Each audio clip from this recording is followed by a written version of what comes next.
The self, especially when there is trauma there, and then as a result of trauma, pain, can be very challenging to look at, right? I was thinking about something yesterday that I thought was very interesting. Something that I've noticed in my life, probably about 10 years ago, was stagnation, right? I kind of noticed that I wasn't really moving a whole lot. I wasn't really doing a whole lot. And interestingly enough, I was also really judging myself. And this is, of course, as a result of learning to be judged, right? We often tend to judge ourselves when we are harshly being judged by the people around us. But I noticed myself in a space of awareness that was like stagnated. And I noticed that I wasn't moving a whole lot. And I also noticed that there was a lot of time that I was wasting. There were things that I was doing that was just not beneficial for me. When you have trauma, when you have pain as a result of trauma, it's very easy to get stuck.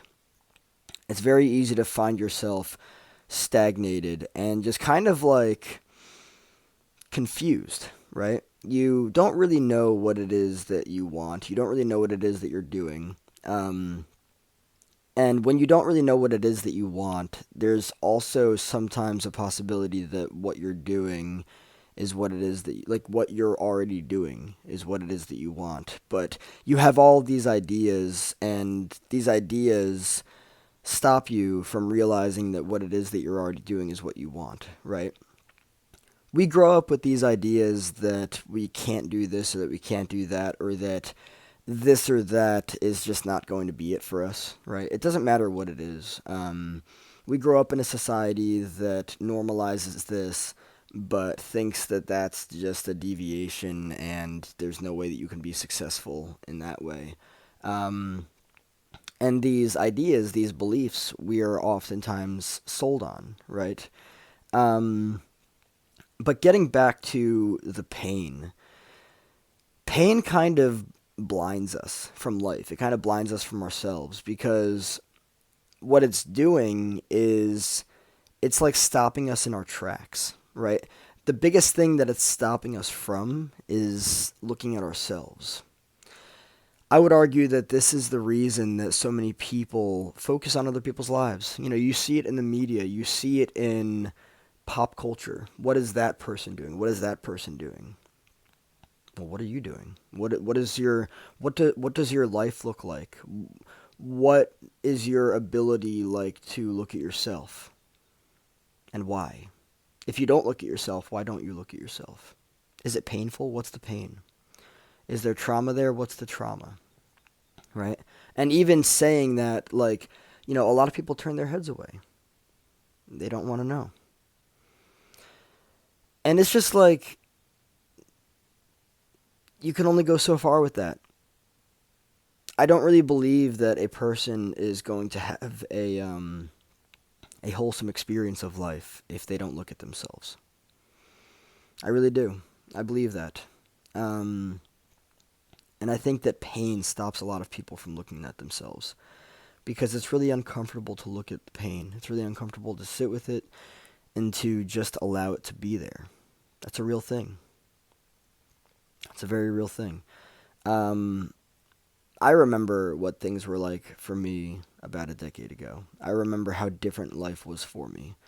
I was in a completely different space of awareness. I was. And there was a lot of pain. And there was a lot of unrecognized trauma. There was a lot of confusion. I didn't know who I was. I didn't know why I was doing what I was doing. I was not grounded. I was not centered with Chris. And as a result of that, I was just, I was kind of just like blowing in the wind. I didn't really know. And